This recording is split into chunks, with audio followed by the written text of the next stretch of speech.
Shalom and shalom, mighty men of valor. In case you're wondering why we love that greeting, I'm happy to indulge you. This is a greeting found in the book of Judges, but listen to what Gideon says. Gideon asked, how can I save Israel? My clan is the weakest in Manasseh, and I'm the least in my family. What a response to such a powerful greeting, mighty man of valor. But only today we call out all the warriors to take up their place as we come to Adam's Cave, a space where we speak to candidly, concisely, and very clearly, just like a warrior would do. I'm your host, Kissinger Kiprotich, and it's always my joy to have you in the cave. Thank you very much again for the amazing questions on last week's conversations around divorce and remarriage by Bishop Emeritus Adoyo, and winning in relationships by Pastor Kingsley from Nigeria. Continue having those questions. We'll come back to them at some opportune time. But today, let's engage on our SMS line, 20933, or WhatsApp 0717-400-555, or just go to our Twitter hashtag, #AdamsCave, or drop a comment on Hope TV or Hope FM social media pages, and be very happy to hear from you. Now, Steven Spielberg wrote a very amazing book, Jewish Phenomena. Now, in that book, he attempts to answer a question, why have Jews risen to the top of the business and professional world in numbers staggeringly out of proportion to the percentage of American population?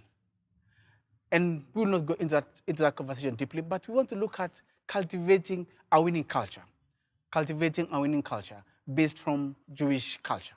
So today we want to bring a very interesting one. We have looked for him for a while. He's a Jewish rabbi, and he comes to help us understand just a little bit about the culture and understand where half of our Bible is coming from. So allow me to invite our special rabbi, Netanel. He's a rabbi from Kenya. He's overseeing Kenya and East African communities. And I want to welcome you, sir. Welcome to the cave. Asante. Not Abraham cave like in the Bible, but This is our Adam's cave. So I wanted to start with saying shalom. Yeah. Shalom actually is one of the names of God. It says, Ani shalom v'kol asher li shalom. It's I am peace, and everything that I have is peace. So shalom is one of God's names, and it means peace, and we bless each other with peace whenever we see one another. Ooh, powerful. Yeah. Shalom, sir. Shalom. I'm glad I can speak a bit of Hebrew. Yeah, it's good. But I didn't know it has such a powerful meaning. Yeah.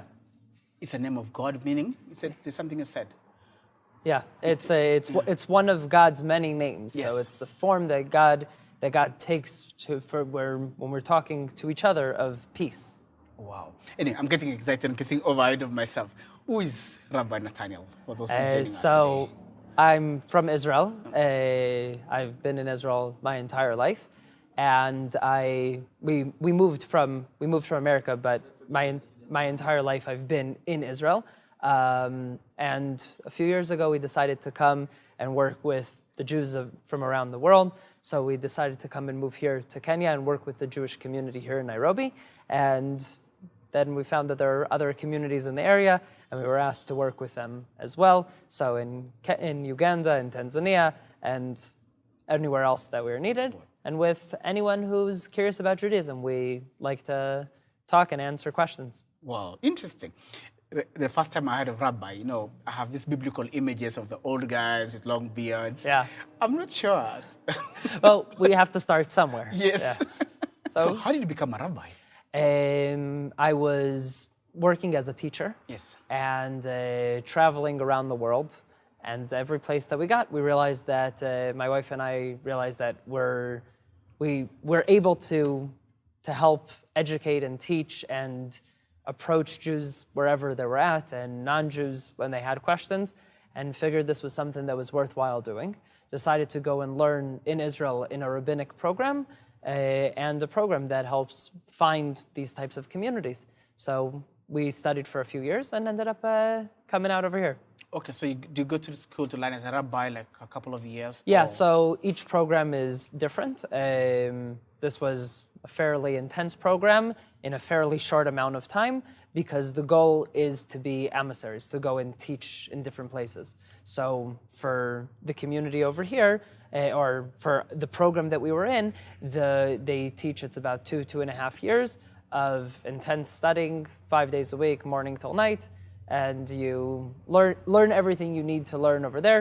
Obviously, like, this isn't the first time we're also learning. Like, we're all from pretty strong backgrounds, and I've spent most of my life learning one way or another. So it's more of a push on how to lead a community and some of the practical things that maybe you did not learn beforehand. Okay, but in terms of foundation, you are well versed when you're young. Yeah. If you grow up in Israel religiously, you're pretty well versed to begin with. After high school, I went to learn in a yeshiva. That is it's a religious studies before you go into the army, and then after you finish, you go back into the yeshiva and learn, and then after that, you go into university. So I did yeshiva for a few years, army, went back to yeshiva, then afterwards I continued, and I got my degree in psychology and education, and then went back to yeshiva afterwards to continue learning to become a rabbi. Wow. Yeah. No, Rabbi, it's absolute honor to have you in the cave today. Thank you for having me. And I know the people watching us, or rather listening to us from radio, are really missing to look at you. I love the cap on your hair, on your head, the tiny little... The tzitzit. Yes. So we have a whole bunch of different Jewish things. So we have a kippah. A kippah is a Jewish hat, okay, a kofia, that the concept of it is to remind you that there's God above you, okay? And this is a Jewish head covering that's been around since forever, different types of, different variations of it, but it's been around forever. And we have tzitzit, which is on a fabric that has 4 corners. You wear them to remind you of all the different commandments. We have in white, we have in blue, to remind you of the sky, remind you of God's throne. A lot of mystical and symbolic things in them together. And from that, you go into, whenever you look at them and remember that you are surrounded with commandments, you are surrounded with the honor and obligation to fulfill them. So you walk around with that as well. Powerful. Yeah. What has been your journey, Rabbi, in all this time becoming a rabbi? It's been interesting. Didn't think I was going to end up over here. Had no idea where I was going to end up. But Africa is definitely interesting, and it's warm and loving and beautiful.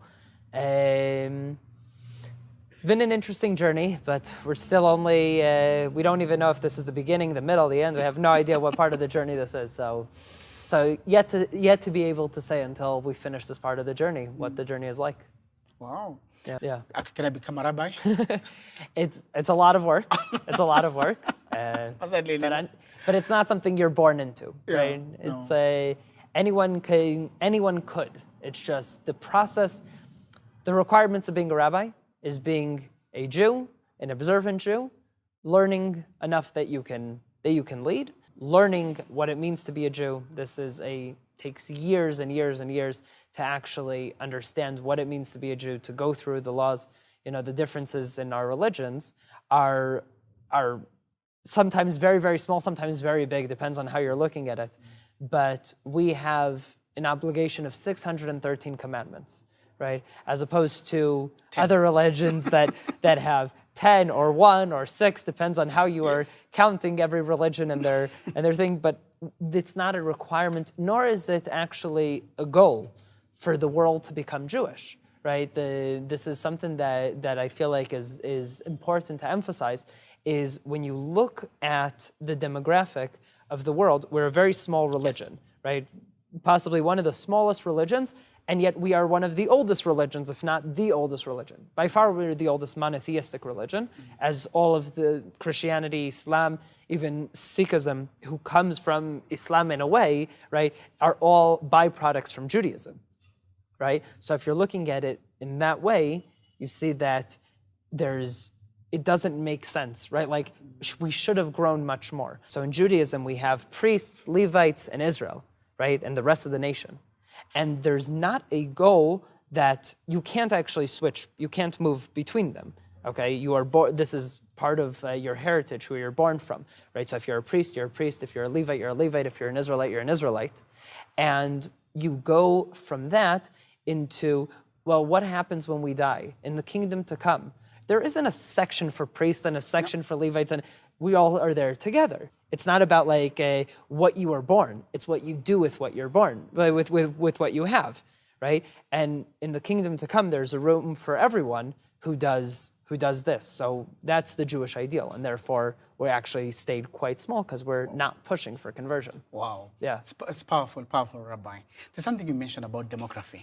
Yeah. And I think this has puzzled many people because demographically speaking, the Jewish community is not as many people as other communities. But in terms of influence, in terms of impact, either in agriculture, either in medicine, or even military prowess. Yeah. I mean, we respect you guys. Yeah. What's the secret?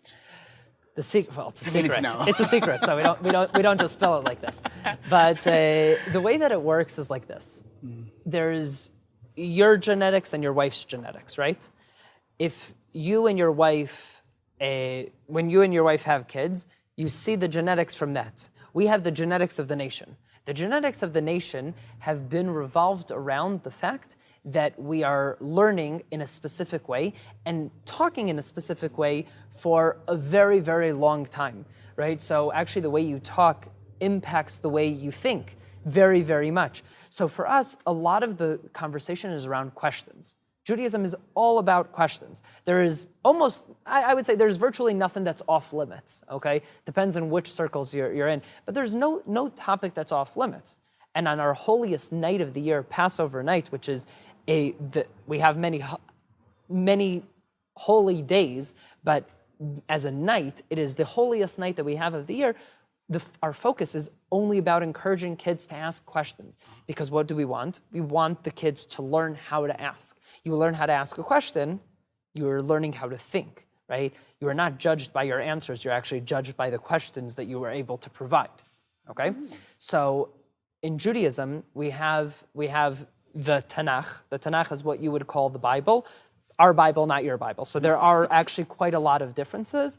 The first half of the book, how it's set up chronologically versus hierarchy. So there are differences, and because ours is in Hebrew and yours is a translation, there's actually a lot of miscommunication due to just the fact that things are translated. So that's one thing put aside. But we have, that is called the written Torah, the written word of God. Outside of the written word, there is the oral word, right? So the oral word is what was passed on generation after generation. That's tradition. That's explaining different parts so that we actually understand what all of these things mean. And that gets put into two sets of books. One is called the Mishnah, and afterwards, talking about the Mishnah is the Gemara. The Gemara or Talmud, different people pronounce it different ways. And in the Gemara and Talmud, the whole way that it's written is like this. It's, you ask a question, I answer. Then you ask a question on my question, okay?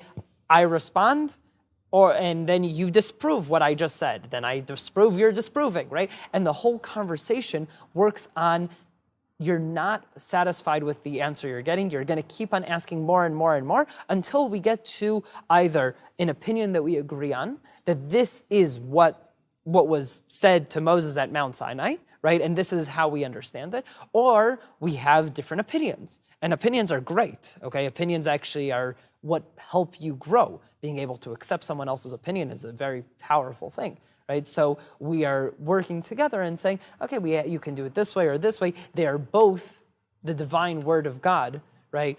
And it's just how we're interpreting it. So there's a lot in that. And when you spend thousands of years, okay, the Talmud, the Gemara was written 2,000 years ago. 2,000 years, you're talking just about how we're asking these questions. And this type of talk has actually been happening for at least 1,000 years before, and if not more, okay, then you have something very, very unique, which is the culture is provoking thought all the time, okay? And you see this in every field.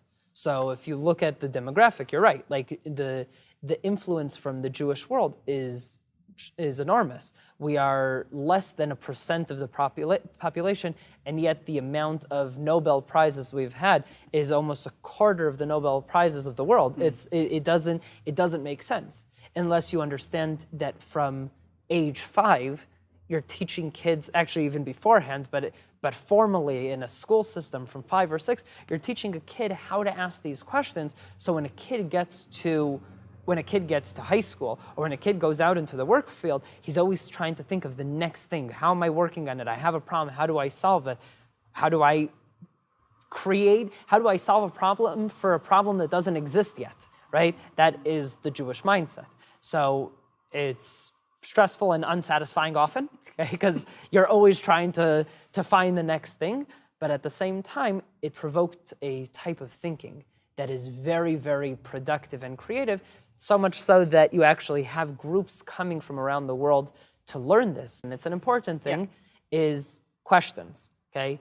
Teach people how to ask questions, okay? The answers are not yes or no, ever. There's so much more depth into it. So if you want to encourage a type of thought, okay, you need to encourage people to actually ask the questions.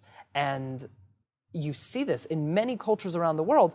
It's much easier to have people accept whatever you say without asking questions, right? So every time that there's a question in Judaism, almost always the answer is not an answer, but another question. No, it's interesting because I remember in school we used to be told, don't answer question with another question. And I hear a rabbi saying, answer question with a question. It's very important. It's very, very important. Let me ask you, Rabbi. Yeah. You've talked about asking questions. And I think there are 2 questions arising from that. That means there must be a person asking questions, and there must be a person answering questions. So I know you're speaking to the men.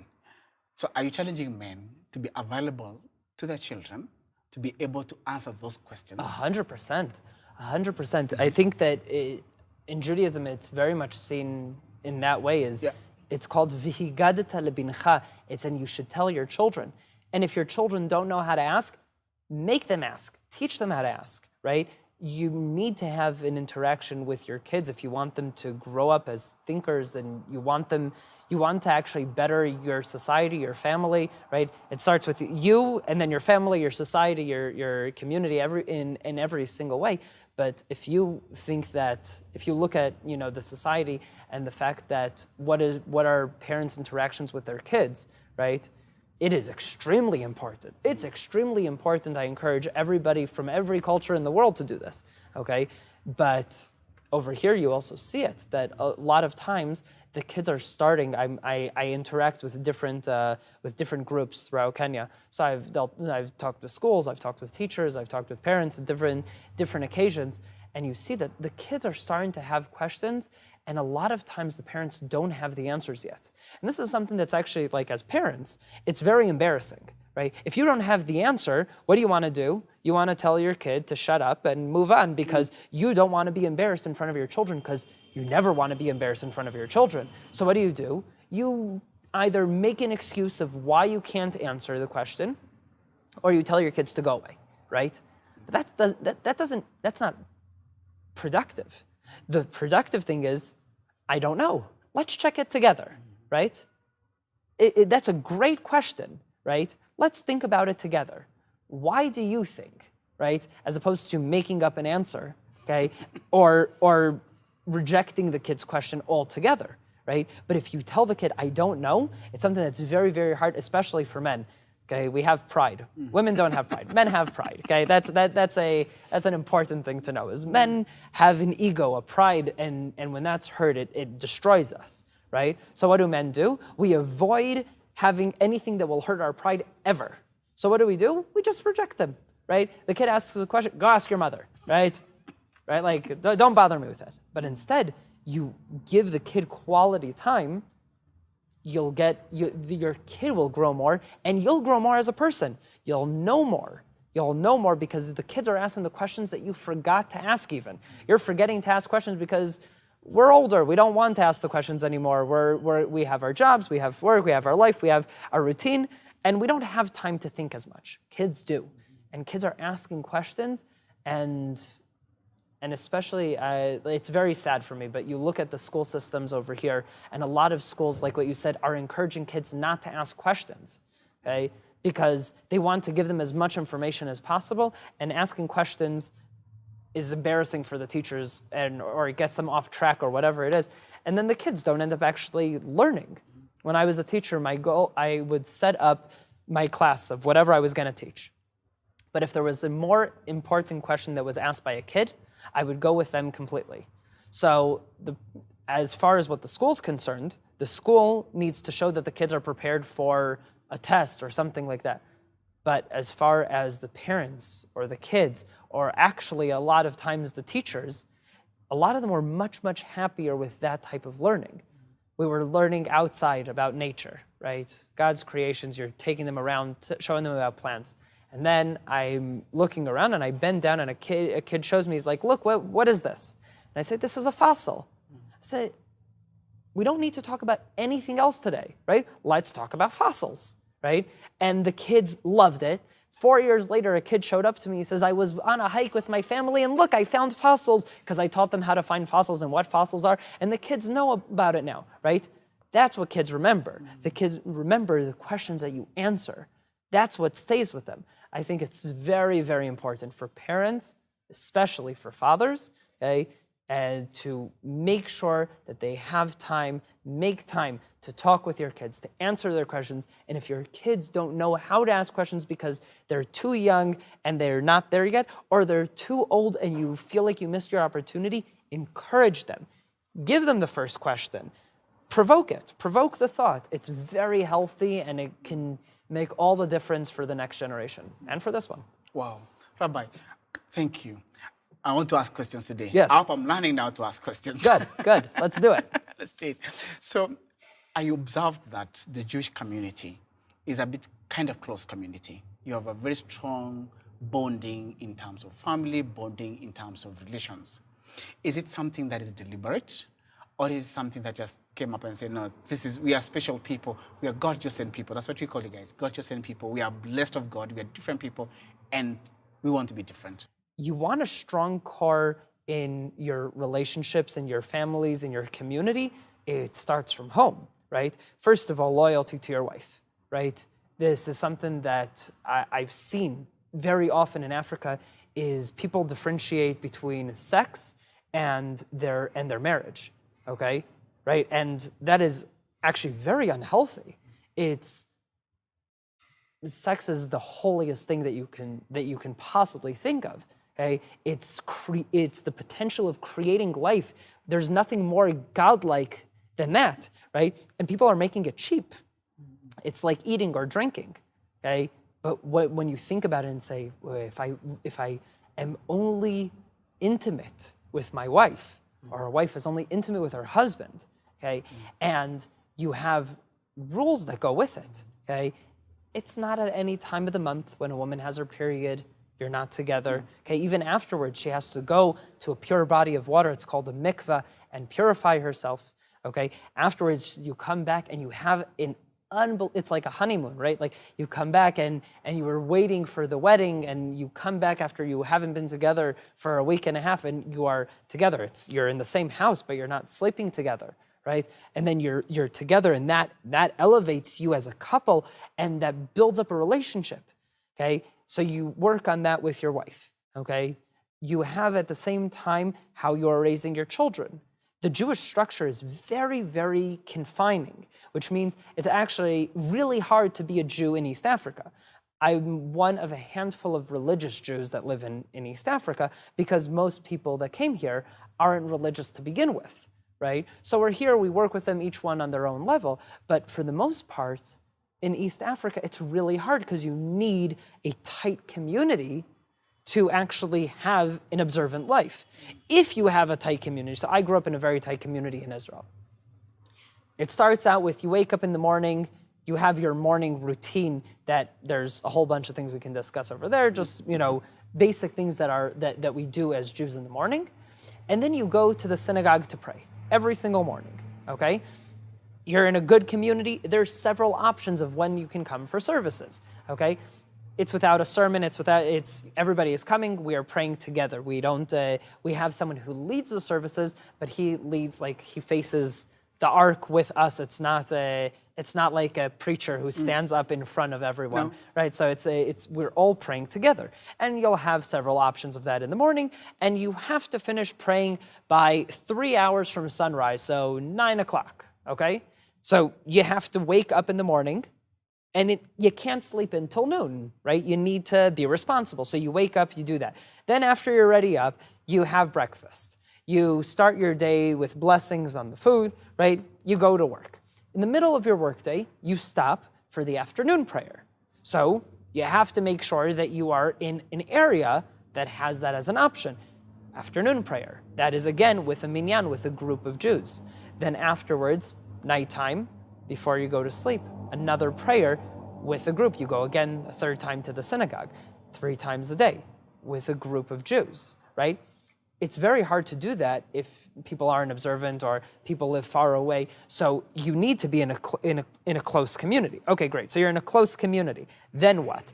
You have very strict rules. And that's the perception is if you are keeping Zehayam Machanecha Kadosh and keep your camps holy, that's actually one of the things you mentioned, the warriors of beforehand. So the warriors, one of the things if you want to be successful in battle, the Torah says, keep your battle camp pure, keep it clean, kadosh being holy, right? Like make sure it's holy. How do you make sure that your battle camp or your house or your community is holy? Okay, you have strong family values. Okay, you can only do that if you have a good, healthy relationship, a husband and wife, right? You have a good relationship, husband and wife. You have a good relationship, you have the potential at least to start a good relationship with your kids. You have a good relationship with your kids, they'll have a good relationship with the neighbors, right? You create that, and so many of the commandments actually have to do with social commandments, are bringing things one to another, charity, and in that concept,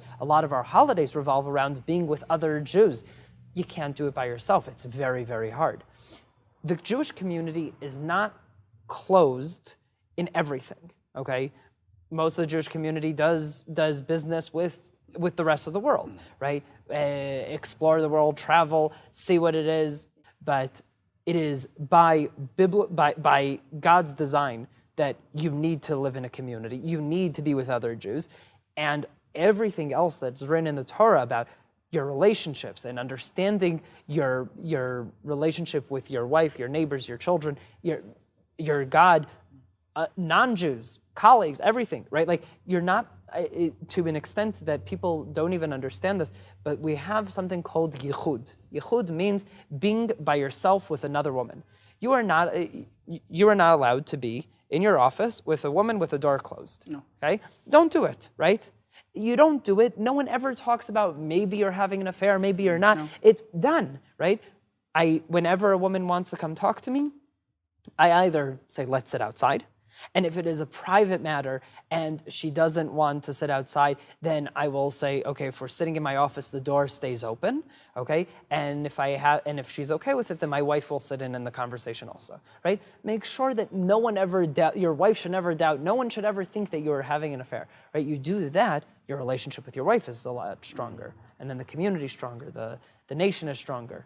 Wow. Yeah. It's amazing. It's amazing. So, question of like divorce, is it a common thing in a tight community like that with such a very strong underlying foundation? It happens. Statistically, it's less if you are more religious for 2 reasons. The ones that are, if you go to like the ultra Orthodox, so it's less common because it's also less accepted, right? Like there's a social expectation that you will work through it even if things are hard, and there's pros and cons to that.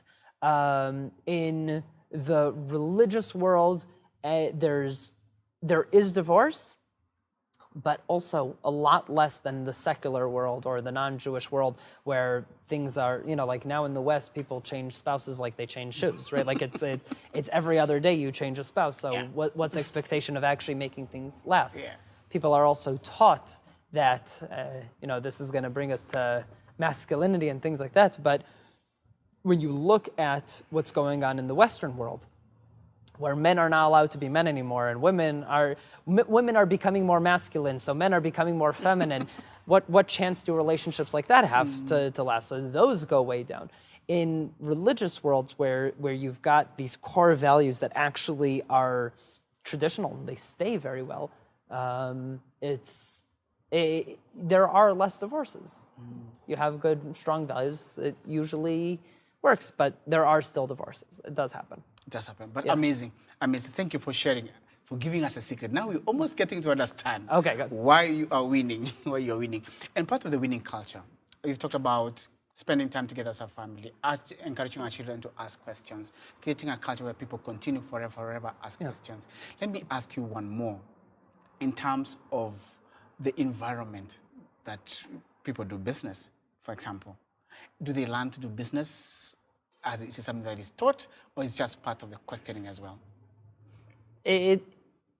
Some of both. Okay, like those who get into business tend to go and learn it, just like anyone else who would want to get into business.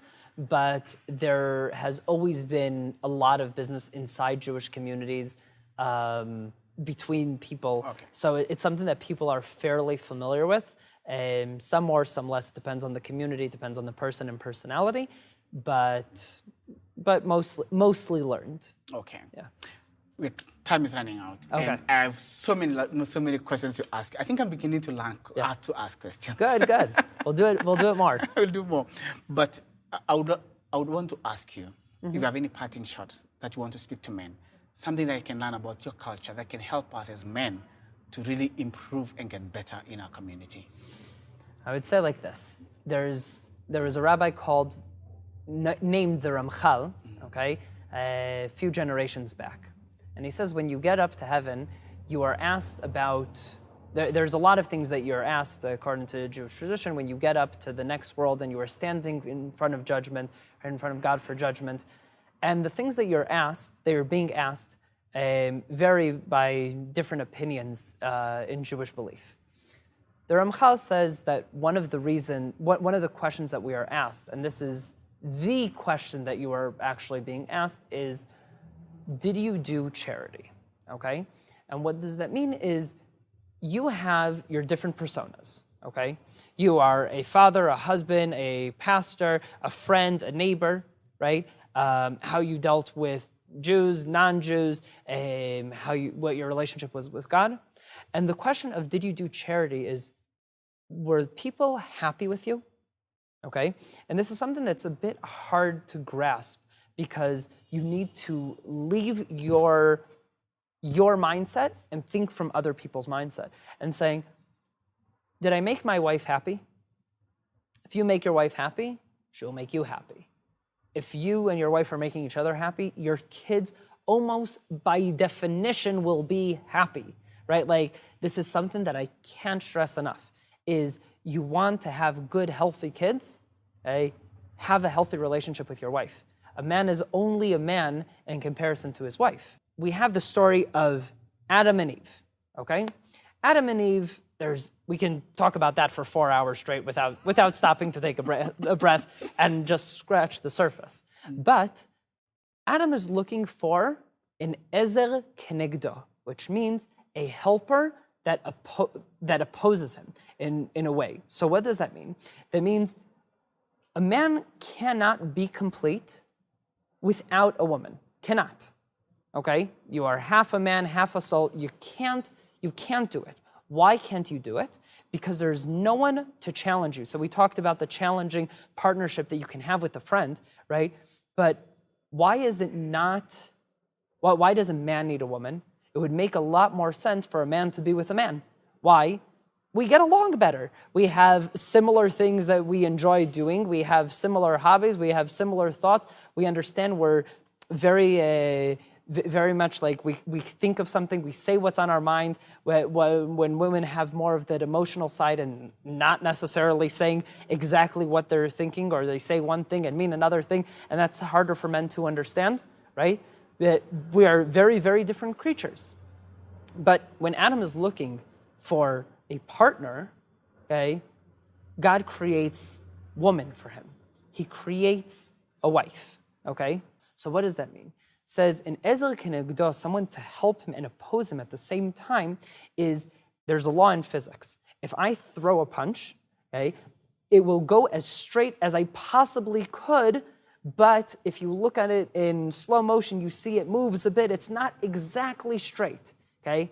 However, if I put something to oppose it and in a way guide it, it's a lot straighter. And the reason is, if you are working together, there's nothing better than that. The Jewish ideal is the entire blessing from your work, from everything that you will do, comes from your wife, okay? You need to make sure that you make your wife happy. You need to make sure that your wife is your wife is fulfilled, okay? In every aspect. You do that, you get to be a real man. Thank you, Rabbi. We'll allow you to say a prayer in Hebrew. The blessing that I always give is the same blessing that was given by Aaron HaKohen, Aaron, the brother of Moshe, right? His blessing that he's giving, right? That he gives to the nation, okay? And I think that should be our job to the world, is to bless with the same blessing, okay? Is may God bless you and nurture you. May God protect you, okay? And oversee what you are doing. Okay? And may God give you peace. Amen. Okay? And we say this when we have a priest in our like a kohen, right? Our priest in the synagogue. So he gets up and he gives a blessing to the nation, and it says he says a special prayer before that. Okay? And it says that God commanded us to give this blessing with love. Okay? It says you can only give it if it's coming from love. Right? So the goal is that we work together and that we spread information, that we spread love, that we spread peace around the world. And that is the Jewish ideal, is to spread this peace and love around the world in a way that everybody can come together and rally behind one God. And with that end all of the wars. So the blessing is, Yivarechecha Adonai v'yishmerecha, Ya'er Adonai panav elecha v'chuneka, Yisa Adonai panav elecha v'yasem lecha shalom. Amen. Right? Amen. God willing. Thank you. Thank pleasure. you so much, Rabbi. Time do not allow us. And thank you, Adam and Eve, for being part of this conversation. We've been speaking to Rabbi, responsible for Kenya and East African community, and even across that part of the Africa.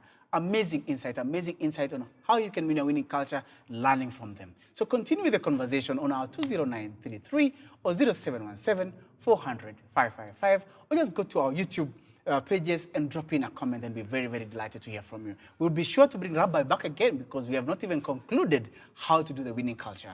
But look forward to seeing you again and wishing you a beautiful week, and God bless you.